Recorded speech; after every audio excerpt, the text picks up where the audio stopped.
Hello friends, आज हम air force exam के लिए important chapter oscillations and waves का पार्ट नंबर 3 कर रहे हैं।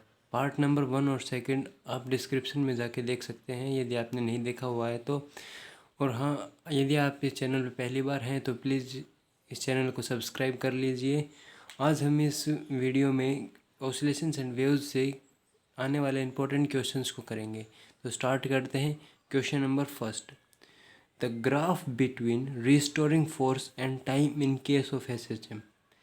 क्वेश्चन देखने में तो थोड़ा सा हार्ड लग भी सकता है और नहीं भी, बट इसका सॉल्यूशन बहुत ही आसान है। जैसे कि देखिए, the graph between restoring force, force जो है, force is equals to mass into acceleration होता है। और जैसे कि पता है एसएचएम में जो एक्सेलरेशन होता है वो ओमेगा स्क्वायर वाई के बराबर होता है। और हमें ये भी पता है कि एसएचएम में वाई की जो वैल्यू होती है y is equals to a sine omega t होता है। ठीक है, तो हम यहाँ से वाई की वैल्यू को रिप्लेस कर देंगे एम ओमेगा स्क्वायर साइन ए साइन ओमेगा टी, ये इज इक्वल्स टू एफ होगा। तो हम यहाँ से देखेंगे तो एफ और टी के बीच जो रिलेशन बन रहा है वो F directly proportional to sine omega T. तो यहाँ से जो ग्राफ बनेगा, graph between restoring force and time will be a sine curve, then option number C will be right. Next question देखते हैं। A pendulum is suspended from the ceiling of a compartment of a train. When the train is stationary, the time period of the pendulum is t. If the train accelerates, how will the time period of pendulum change? ये कह रहा है कोई भी pendulum है वो train के किसी कंपार्टमेंट डब्बे से बंधा हुआ है, उसके छत से मान लीजिए ये यहाँ पे बंधा हुआ है। तो कहता है कि जब ट्रेन स्टेशनरी पोजीशन में है तो उसका टाइम पीरियड है टी। यदि ट्रेन एक्सेलरेट करती है तो उसका टाइम पीरियड क्या होगा। तो देखिए, इसमें जब ट्रेन चलेगी तो वो कुछ ना कुछ एक्सेलरेशन के साथ चलेगी। तो यहाँ पे एक्सेलरेशन कुछ ट्रेन के थ्रू होगा और नीचे की तरफ जो होगा ड्यू टू ग्रेविटी होगा। जो रिजल्टेंट जो हमारे पास आएगा, रिजल्टेंट एक्सेलरेशन जो हमारे पास आएगा वो हमारे पास अंडर रूट ए स्क्वेयर प्लस जी स्क्वेयर होगा। और जैसा कि हमें पता है कि टाइम पीरियड का जो फॉर्मूला होता है, time period is equals to 2 under root L by G. यहाँ से हम G a acceleration due to gravity है, बट यहाँ पे एक्सेलरेशन जो है वो कम टू एक्सेलरेशंस लग रहे हैं, एक तो due to motion of train और ड्यू टू ग्रेविटी। तो यहाँ पे जो रिजल्टेंट एक्सेलरेशन आएगा वो इससे कुछ इंक्रीज होके आएगा। तो जैसे कि एक्सेलरेशन इंक्रीज होगा तो यहाँ से टाइम पीरियड जो है वो डिक्रीज हो जाएगा। टाइम पीरियड इन्वर्सली प्रोपोर्शनल है अंडर रूट ऑफ एक्सेलरेशन की। तो यहाँ से एक्सेलरेशन इंक्रीज हुआ है तो टाइम पीरियड क्या हो जाएगा, decrease. Then option number C will be right. Next question देखिए, a particle executes SHM when an with an amplitude A. कोई पार्टिकल है वो एसएचएम एग्जीक्यूट करता है और उसका एम्पलीट्यूड है ए और the time period of oscillation जो है वो टी है।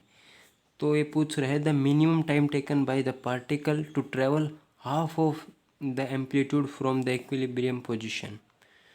तो ये हमसे पूछ रहा है जैसे डिस्प्लेसमेंट की जो इक्वेशन होती है वो y is equals to a sine omega t होती है। और जैसा कि कह रहा है the time taken by the particle to travel half of the amplitude. तो यहाँ से y की जो वैल्यू है वो इसने a/2 गिवन दी हुई है हमें।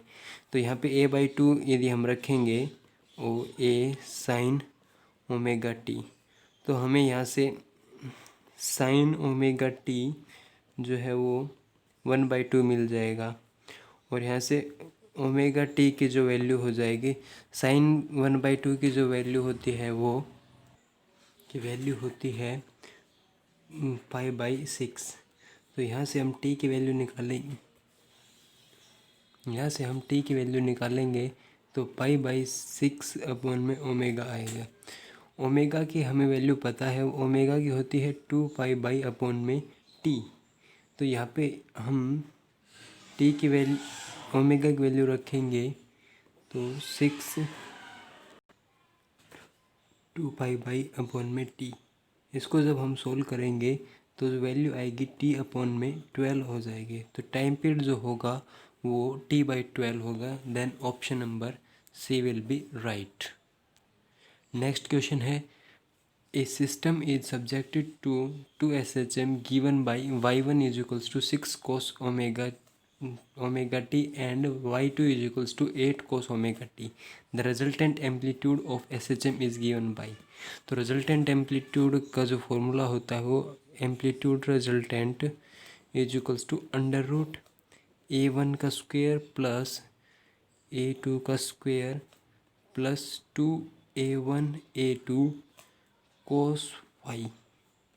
तो यहाँ पे देखते हैं तो दोनों का फेज डिफरेंस जो है वो सेम है। तो cos फाई की जो वैल्यू हो जाएगी, फाई जो है हमारे पास यहाँ पे 0 है, तो cos फाई की वैल्यू हो जाएगी 1। तो यहाँ से जो हो जाएगा सोल्व करके A1 का स्क्वायर प्लस A2 का स्क्वायर प्लस 2A1 A2। तो हमारे पास ये √A1 प्लस A2 का होल स्क्वायर आ गया। स्क्वायर से अंडर रूट कट जाएगा तो रिजल्टेंट जो एम्पलीट्यूड आएगा हमारे पास A1 plus A2। Resultant amplitude A1 जो हमारे पास A1 और A2, A1 हमारे पास 6 है एंड A2 हमारे पास 8 है। देन इन दोनों को जोड़ देंगे तो 6 + 8 = 14। Option number C will be right. यदि यहाँ पे 8 cos ओमेगा टी की जगह पे यदि sin ओमेगा टी होता तो यहाँ पे जो फेज़ डिफरेंस है वो 90 का हो जाता। 90 का फेज़ डिफरेंस होने से जो cos फाई की वैल्यू हो जाएगी वो 0 हो जाएगी। तो हमारे पास ये वाला वैल्यू है वो 0 बन जाएगी। तो फिर इससे सोल्व होके आंसर निकल जाएगा। नेक्स्ट क्वेश्चन है, the ratio of amplitude of 2 interfering waves is. Ratio given है हमारे पास एम्पलीट्यूड्स का A1/A2 = 2:1। ठीक है। Then the ratio of amplitude of maximum to minimum, हमें पूछा गया है maximum amplitude upon minimum amplitude का रेशियो क्या होगा। तो हमें पता है कि एम्पलीट्यूड जो है वो डायरेक्टली प्रोपोर्शनल है इंटेंसिटी के स्क्वायर से। तो हम यहाँ से मैक्सिमम इंटेंसिटी और मिनिमम इंटेंसिटी का रेशियो निकाल लेंगे। तो मैक्सिमम इंटेंसिटी का A1 + A2 upon A1 - A2 का होल स्क्वायर। यदि हम यहाँ से A2 दोनों में डिवाइड कर देंगे तो हम यहाँ से A1/A2 + 1 अपॉन में A1/A2 - 1 का होल स्क्वायर। इसको जब हम सोल्व करेंगे तो हमारे पास जो आंसर आएगा वो 9/1 आएगा। जैसा कि हमें पता है यहाँ से amplitude is directly proportional to intensities के स्क्वायर से। तो मैक्सिमम एम्पलीट्यूड और मिनिमम एम्पलीट्यूड का रेशियो निकालने के लिए हमें यहाँ से इनके स्क्वायर, सॉरी ये जो है वो ऐसे नहीं होगा, I directly proportional to A square है। तो जब हमें यहाँ से मैक्सिमम एम्पलीट्यूड और मिनिमम एम्पलीट्यूड का रेशियो निकालना होगा तो हमें √I maximum upon I minimum करना होगा। तो यहाँ से हमें I maximum upon I minimum का जो मिला हुआ है आंसर वो 9:1 है। तो इसका अंडर रूट खोलेंगे तो 3:1।